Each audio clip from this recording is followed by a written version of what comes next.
Though Q2 results season is underway, how have Nifty companies fared in Q2 of 2020-23 financial year is what the topic of the discussion today. Just before getting into Nifty companies, let's see the overall trend of the Q2 results across various sectors, across various companies which have been listed on the bourses. If we take the overall universe of the companies listed on the exchanges, the sales of the Indian companies which have declared results so far on the listed segment have increased by 24.5% on YoY basis, and at the profit level, the profit has degrown by about minus 2.3%. So the overall trend, not just with reference to the index companies, but also of the small cap, mid cap, when we take together and combine all the results and find out the trend, then the trend is the sales have grown by almost 24.5%, but the profits have declined by about 2.3%. This gives us the trend to comprehend the ongoing results season. On the part of Nifty companies, so far 32 companies results are available for analysis. Of the 32 companies, index heavyweights like Reliance Industries, HDFC Bank, TCS, ICICI Bank, and Infosys have led the performance of the index companies. As far as sectoral growth concerned, on the growth front, healthcare has shown a top line growth of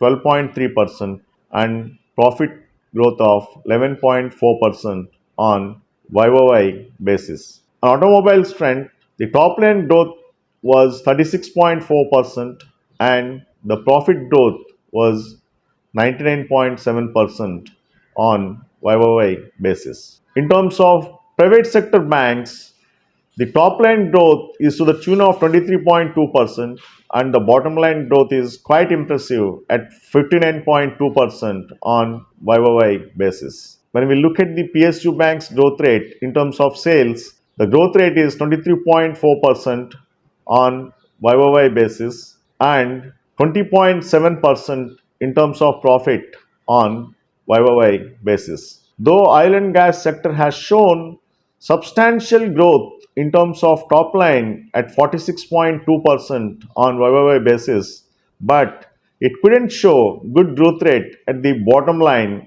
because the bottom line growth was minus 39.7% on YoY basis. So the winners of the Q2 results so far are healthcare, automobiles, private banks, and PSU banks, both in terms of top line and bottom line wise, with their good, impressive results. In terms of laggards, the real estate, metals, cement, and insurance firms have reported earnings below the street estimates for the Q2. Further, when we would like to see the profit growth on YoY basis in the Nifty segment, so far it is around 3%.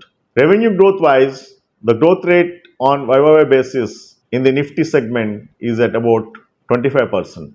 In Q2, among all the sectors, the banking sector is the top performer, accounting for most of the incremental growth in the corporate earnings. In Q2 so far, cyclical sector has missed the estimates. Cyclical sectors including metals and cement were the biggest laggards due to lower realization and high raw material costs during Q2 period. While the companies in cyclicals met expectations on revenue, but they missed expectations on profit front substantially. Export and commodity themed companies also missed the expectations of the state substantially. As far as the outlook based on the results declared so far is concerned, for second half of 2020-23, the margins may stabilize at the same level without much of difference because the commodity prices are on high and also the oil prices are on high.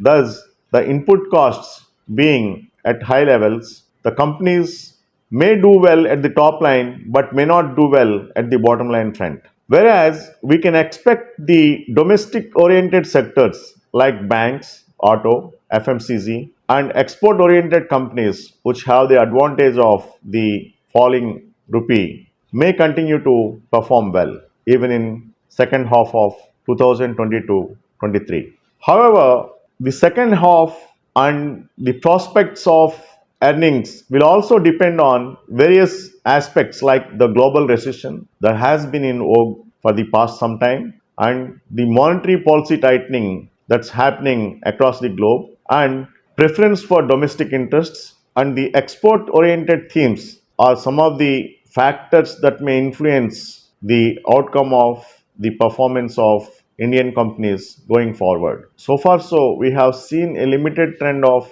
Nifty to the extent of 32 companies and provided our analysis. But our detailed analysis may be there after all the companies declare their results in the due course of time. Till then, goodbye. Thank you.